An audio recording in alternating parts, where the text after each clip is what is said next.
नमस्कार दोस्तों, आपका स्वागत है हमारी YouTube channel study with points में। जैसा कि मैं एक सीरीज चला रहा हूँ हिमांशी मैम जी के द्वारा, जो जितना भी फ्री नोट्स आया है उसमें आज हम दूसरा अपना सीरीज लेके आए हैं, हिंदी पेडागोजी। और आपको भी अगर चाहिए तो डिस्क्रिप्शन बॉक्स में लिंक दिया हुआ है, आप लोग देख सकते हैं। तो आइए शुरू करते हैं मैम का हिंदी पेडागोजी। आज हम केवल हिंदी पेडागोजी देखेंगे। देख सकते हैं दोस्तों, ये विषय सूची है। और मेरे दोस्तों ने बोला था कि मुझे वीडियो क्वालिटी बढ़ाना चाहिए, तो आज मैं कुछ सुधार करके लाया हूँ वीडियो क्वालिटी में। ये देख सकते हैं, यहाँ से शुरू होता है भाषा। लैंग्वेज क्या है? भाषा हमारे विचारों को व्यक्त करने तथा दूसरे के विचारों को समझने का एक साधन है। केवल संप्रेषण भाषा, देखिए, केवल संप्रेषण का माध्यम ही नहीं, इसके कुछ अन्य प्रकार भी हैं। भाषा विचारों के आदान प्रदान के साधन के रूप में, भाषा सामाजिक जीवन को सार्थक के रूप में। भाषा के भेद, भाषा के कितने रूप, कितने भेद होते हैं? तो भाषा के 3 भेद होते हैं: लिखित भाषा, मौखिक भाषा, सांकेतिक भाषा। लिखित भाषा मौखिक भाषा की तुलना में अधिक अस्थायी होता है। भाषा अर्जन, ये देख सकते हैं दोस्तों। भाषा अर्जन यानी लैंग्वेज एक्विजिशन क्या होता है? लैंग्वेज एक्विजिशन ये होता है, मनुष्य में जन्मजात क्षमता होती है, मतलब भाषा अर्जन करने की मनुष्य में जन्मजात क्षमता होती है। ये बात लेव नोम चोम्स्की ने कहा था। भाषा को अर्जित करने के जिसका प्रयोग करके मनुष्य वार्तालाप करना व भाषा का सहज रूप में प्रयोग करना सीख जाता है बिना किसी विशेष प्रयास के, इसी को भाषा अर्जन कहते हैं। भाषा अर्जन कैसे होता है? स्वाभाविक प्रक्रिया, वातावरण का प्रभाव द्वारा, सहज प्रक्रिया द्वारा, अचेतन या अवचेतन प्रक्रिया द्वारा, अर्जन व संबंध मातृभाषा से ज़्यादा अनौपचारिक प्रक्रिया द्वारा। देख सकते हैं भाषा अर्जन किस वजह से होता है। भाषा अर्जन हमारे अंदर आंतरिक क्षमता है, हम भाषा को स्वाभाविक रूप से अर्जित कर लें अपने पर्यावरण से। जैसे तब से बच्चा पैदा होता है, तब से परिवार उससे बातें करते हैं, बच्चों की भाषा आती है, किंतु भाषा ऐसे ही भाषा अर्जित करता है पर्यावरण से, सुनकर, देखकर, बोलकर इत्यादि। उसके बाद मातृभाषा क्या है? किसी भी व्यक्ति के लिए भाषा का पहला रूप अंततः बच्चों के घर में बोली जाने वाली भाषा मातृभाषा कहलाती है। भाषा अधिगम, लैंग्वेज लर्निंग, ये देखिएगा दोस्तों, अधिगम में प्रयास की आवश्यकता पड़ती है। भाषा अर्जन में देखिए दोस्तों, भाषा अर्जन में प्रयास की आवश्यकता नहीं पड़ती है, क्योंकि हम लोग अपने वातावरण या पर्यावरण से सीख लेते हैं। लेकिन भाषा अधिगम में प्रयास की आवश्यकता पड़ती है। भाषा चेतन रूप से सीखी जाती है, जबकि भाषा अर्जन अचेतन मन से सीखी जाती है। इसमें नियम सीखने पड़ते हैं, किताबें पढ़नी पड़ती हैं, कौशल सीखने होते हैं। इसमें शिक्षकों की ज़रूरत होती है, जबकि भाषा अर्जन में शिक्षकों की ज़रूरत नहीं होती है। भाषा अधिगम एक औपचारिक प्रक्रिया है। अधिगम का संबंध दूसरी भाषा से होता है। इसके बाद इसको टारगेट लैंग्वेज भी कहते हैं। अब देखिए दोस्तों, भाषा अर्जन और भाषा अधिगम में क्या संबंध होता है। भाषा अर्जन अचेतन प्रक्रिया के द्वारा होता है, जबकि भाषा अधिगम चेतन प्रक्रिया के द्वारा होता है। यह भाषा अर्जन स्वाभाविक प्रक्रिया होता है, जबकि भाषा अधिगम नियमबद्ध प्रक्रिया होता है। ये भाषा अर्जन अनौपचारिक प्रक्रिया है, भाषा अधिगम औपचारिक प्रक्रिया है। ये भाषा मातृभाषा है, जबकि ये दूसरी भाषा होती है। मातृभाषा का पहला रूप हमेशा अर्जित करते हैं। अब देखिए क्वेश्चन एक है, आप लोग बताइएगा। बच्चे अपनी मातृभाषा का प्रयोग करते हुए हिंदी कक्षा में अपनी बात कहते हैं, यह बात क्या होता है? स्वाभाविक, निंदनीय, विचारणीय, अनुचित? तो ये स्वाभाविक होता है कि बच्चे अपनी मातृभाषा में बात करते हैं। उसके बाद देखिएगा दूसरा क्वेश्चन, एनसीएफ भी कहता है कि बच्चे को प्राथमिक स्तर पर बच्चों की मातृभाषा का प्रयोग करने दो, ताकि बच्चा स्वाभाविक तथा सरल प्रक्रिया से सीखेगा। बच्चे को स्वयं में विभक्त करने देंगे अपनी मातृभाषा में। मातृभाषा का प्रयोग करने की वजह से बच्चे में क्षेत्रीय भाषा का प्रभाव हो सकता है, जैसे सड़क को सड़क बोलना, यह एक स्वाभाविक बात है। हम मातृभाषा और बहुभाषिकता, मदर टोन और मल्टीलिंगुइज्म को स्वीकार करते हैं कक्षा में। भाषा के विविध रूप देख सकते हैं दोस्तों। भाषा के कितने रूप होते हैं। म- मातृभाषा मदर टोन भाषा का पहला रूप। राष्ट्रभाषा नेशनल लैंग्वेज कोई रूप नहीं। संवैधानिक तौर पर भारत हिंदी भारत की राष्ट्रभाषा नहीं है, राजभाषा है, ऑफिशियल लैंग्वेज है। जबकि इंग्लिश को असिस्टेंट असिस्टेंट ऑफिशियल लैंग्वेज की संज्ञा दी गई है।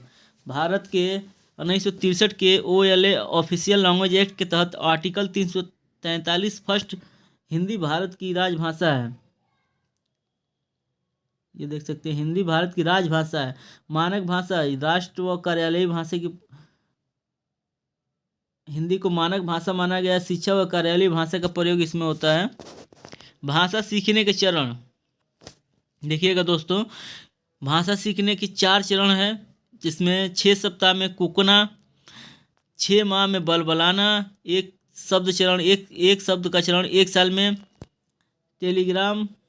टेलीग्राफिक देख सकते हैं, टेलीग्राफिक व 2 शब्द चरण 18 से 24 माह या 1.5 से 2 वर्ष, यानी इसमें 2 शब्द बोलता है, पा ऐसे करके बच्चा बोलता है। उसके बाद आप देख सकते हैं लंबे उच्चारण, 2 से 4 साल के बाद लड़का एक सेंटेंस लंबे उच्चारण बोलने लगता है। प्रोफेसर स्मिथ के अनुसार देखिएगा दोस्तों, 1 साल में बच्चे में 3 वर्ड आता है, 2 साल में बच्चे में 272 वर्ड आता है, 5 साल में 2072 शब्द उसके पास आ जाता है। उसके बाद देखिए भाषा शिक्षण की प्रमुख विधियाँ। भाषा शिक्षण की प्रमुख विधियों में देखिएगा व्याकरण विधि, प्रत्यक्ष विधि, संप्रेषण विधि, निगमन विधि, व्याकरण अनुवाद विधि, सम्मिश्रण विधि, आगमन विधि। व्याकरण विधि में देखिए क्या होता है, इस विधि के अंतर्गत अन्य भाषा के नियमों को कुछ अन्य शब्दों के साथ सिखाया और याद कराया जाता है। इसके बाद शब्द संयोजन और व्याकरणीय नियमों के आधार पर अभ्यास कराए जाते हैं। व्याकरण अनुवाद विधि, इस विधि यह विधि 19वीं शताब्दी के अंत तक परंपरागत और मान्य विधि के रूप में प्रचलित रही। इसमें व्याकरण और अनुवाद 2 विधियां परस्पर संयोजित होती हैं। इस विधि में बच्चे लक्ष्य भाषा पढ़ना लिखना तो सीख लेते हैं, परंतु बोलने के ज़्यादा अवसर नहीं मिलते व्याकरण अनुवाद विधि में। उसके बाद प्रत्यक्ष विधि देखिए, डायरेक्ट मेथड।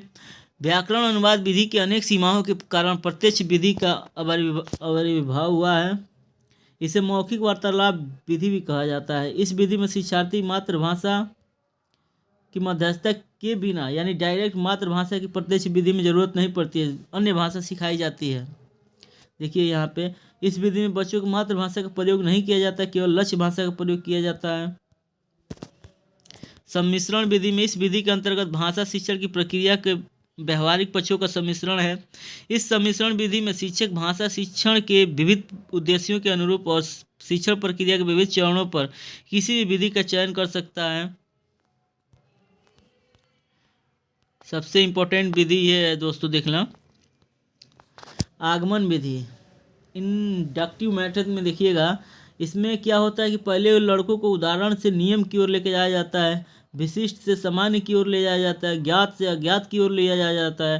पहले संज्ञा के उदाहरण देते हुए बाद में परिभाषा बताया जाता है।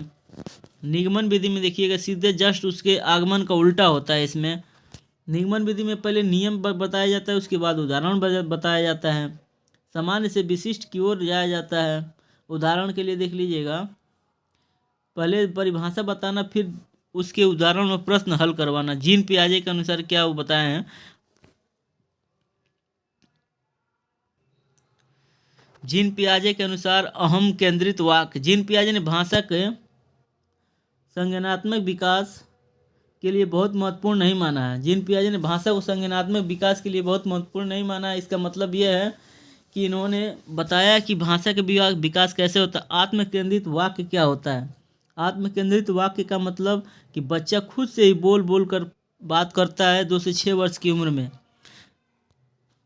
जीन पियाजे के विचार देखिएगा दोस्तों, जीन पियाजे के विचार क्या कहता है, उन्होंने बताया जीन पियाजे कहते हैं कि पहले विचार आया फिर भाषा आई। जीन पियाजे ने कहा है कि विचार से भाषा आती है और विचार भाषा को सुनिश्चित करता है। लेव बायोस्की इनके से जस्ट उल्टा उल्टा है। देखिएगा, इन्होंने लेव बायोस्की ने बताया कि बालक भाषा अपने परिवेश से अंतःक्रिया करते हुए सीखता है। इसके अनुसार निजी भाषा बालक के संज्ञानात्मक विकास में सहायक होती है। लेव वाइगोत्स्की कहते हैं कि भाषा मानव का सर्वश्रेष्ठ यंत्र है, जिसके द्वारा हम ज्ञान निर्माण कर सकते हैं, समझ सकते हैं, समझा सकते हैं।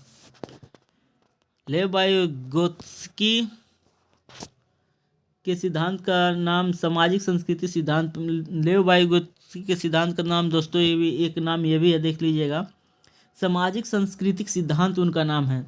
अंतरीकरण देखिएगा, अंतरीकरण क्या होता है? ये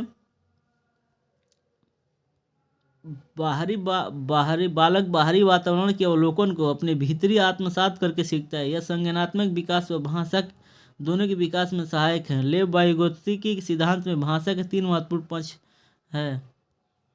कौन कौन सा 3 पक्ष है दोस्तों? देखिएगा, सामाजिक वाक 2 वर्ष की उम्र में, निज वाक 3 से 6 वर्ष की उम्र में, आंतरिक मौन वाक 6 वर्ष के बाद। भाषा और विचार देखिएगा, वाइगोत्स्की के अनुसार शुरुआती सालों में भाषा और विचार एक दूसरे के स्वतंत्र होते हैं। एक समय बाद वे दोनों मिल जाते हैं। उसके बाद ये देखिएगा, एक कहानी है। जिग्सा पहेली को हल करते समय 5 वर्ष की नजमा स्वयं से कहती है, नीला टुकड़ा कहाँ है? नहीं, ये वाला नहीं, गाढ़े रंग वाला, जिसमें यह पूरा जूता बन जाएगा। इस प्रकार को वाइगोत्स्की किस तरह संबंधित करते हैं? जैसे अब उसमें क्या होगा, व्यक्तिगत वार्ता होगा कि जोर से बोलना होगा, पाठ होगा, वो अपना व्यक्तिगत वार्ता कर रही है। नोम चॉम्स्की के अनुसार देखिएगा दोस्तों, नोम चॉम्स्की कहते हैं प्रत्येक बालक भाषा सीखने की जन्मजात शक्ति की क्षमता के साथ पैदा होता है। नोम चॉम्स्की जी कहते हैं कि प्रत्येक बालक में जन्मजात भाषा सीखने की क्षमता होती है, जिसे भाषा अर्जन यंत्र एलएडी कहा गया है। एलएडी का फुल फॉर्म दोस्तों बहुत पूछता है, देख लीजिएगा, लैंग्वेज एक्विजिशन डिवाइस। एलईडी का full form language acquisition device होता है। विश्व की सभी भाषाएं एक ही मूल व्याकरण से संबंध है, जिसे समझने में भाषा अर्जन यंत्र एलईडी हमारी सहायता करती है। उसके बाद देखिएगा, भाषा अर्जन यंत्र 5 साल तक ज़्यादा सक्रिय रहता है। यह संवेदनशील काल होता है भाषा सीखने के लिए। भाषा अर्जन क्षमता किसके साथ संबंधित है? भाषा देखिएगा दोस्तों, क्वेश्चन एक बताइएगा आप लोग, भाषा अर्जन क्षमता किसके साथ संबंधित है? पियाजे के साथ, स्किनर के साथ, चॉम्स्की के साथ, ब्रूनर के साथ। तो क्या हो जाएगा दोस्तों? चॉम्स्की के साथ। भाषा अर्जन क्षमता भाषा अर्जन क्षमता दोस्तों भाषा अर्जन क्षमता किसके साथ होगा? स्किनर के साथ होगा। भाषा कौशल देखिएगा, भाषा कौशल में क्या होता है? सुनना, बोलना, ग्रहात्मक कौशल, पढ़ना, अभिव्यक्त करना, अभिव्यक्तात्मक कौशल। इसका ट्रिक देखिए, सुबोपली यानी सुनना, बोलना, पढ़ना, लिखना। दूसरे में लिखना में भाषा कौशल को माना गया है। वैज्ञानिक क्रम देखिएगा, सुनना, बोलना, पढ़ना, लिखना। भाषा के चारों कौशल सुनना, बोलना, पढ़ना एकीकृत व अंतर संबंधित होता है। एकीकृत व अंतर संबंधित है। सुनना और पढ़ना, ये देखिएगा मोस्ट इम्पॉर्टेंट है। सुनना और पढ़ना क्या होता है? ग्रहात्मक कौशल होता है, यानी ग्रहण किया जाता है सुनना और पढ़ना से। बोलना और लिखना अभिव्यक्त्यात्मक कौशल है। ये देख लीजिएगा दोस्तों, कौशल है। सुनना में देख लीजिएगा, पढ़ने के कौशल को वाचन भी कहते हैं।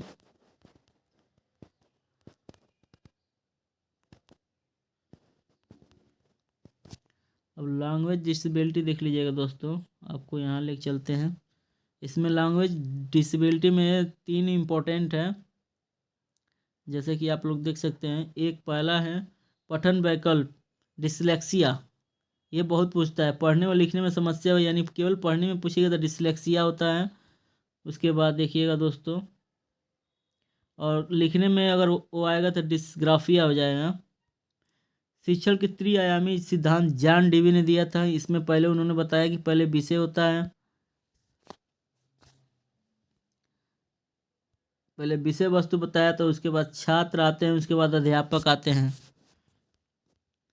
शिक्षण सूत्र टीचिंग में मैक्सिमम देखिएगा दोस्तों, ज्ञात से अज्ञात की ओर। टीचिंग मेथड में पहला है ज्ञात से अज्ञात की ओर, मूर्त से अमूर्त की ओर, सरल से जटिल की ओर। सहायक शिक्षण सामग्री में दृश्य यानी सामग्री टार्च हो जाएगा, श्रव्य सामग्री रेडियो हो जाएगा, दृश्य श्रव्य सामग्री यानी देख सकते हैं सुन सकते हैं टीवी हो जाएगा, क्रिया सहायक सामग्री फील्ड ट्रिप हो जाएगा। उसके बाद देख सकते हो कि दोस्तों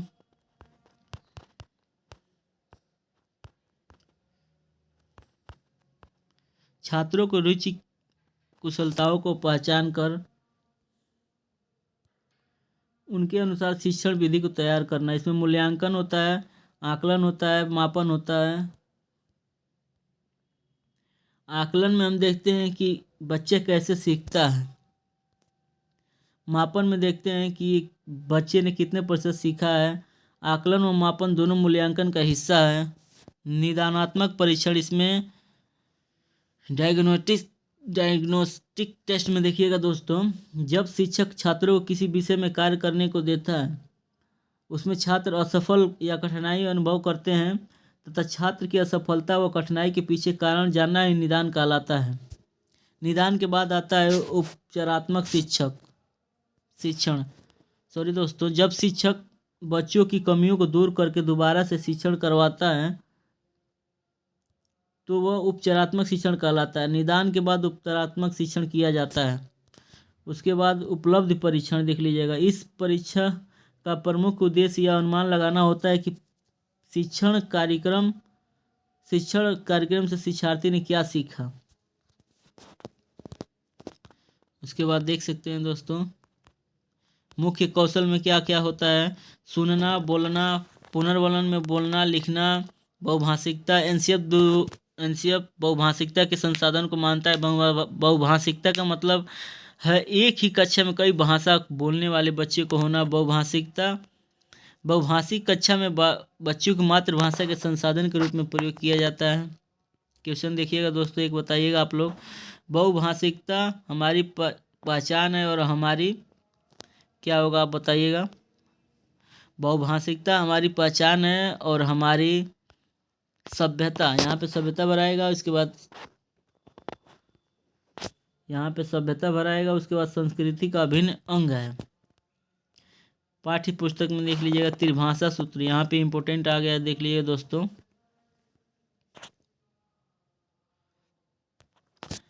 1964-66 में कोठारी आयोग, ये देखिए कोठारी आयोग द्वारा त्रिभाषा सूत्र की संकल्पना दी गई।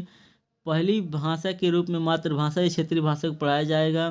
द्वितीय भाषा के रूप में हिंदी भाषी राज्यों में कोई भी आधुनिक भारतीय भाषा या अंग्रेजी भाषा को, और गैर हिंदी भाषी क्षेत्रों में हिंदी भाषा को द्वितीय भाषा के रूप में पढ़ाया जाएगा। तृतीय भाषा के रूप में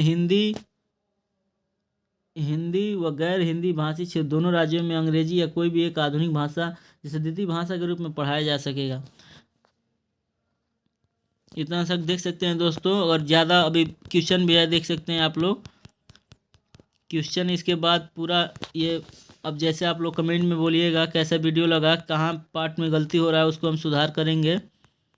और ज़्यादा से ज़्यादा हमको सपोर्ट कीजिए दोस्तों, बेल आइकन को दबा दीजिए और हमारे चैनल को सब्सक्राइब कीजिए। अब एक आप लोग जैसे बोलेंगे कमेंट में कि मैम का ये पूरा क्वेश्चन है 50 से प्लस क्वेश्चन है, इसको हम एक वीडियो में करवा देंगे। नमस्कार दोस्तों, आप हमारे चैनल को सब्सक्राइब करें।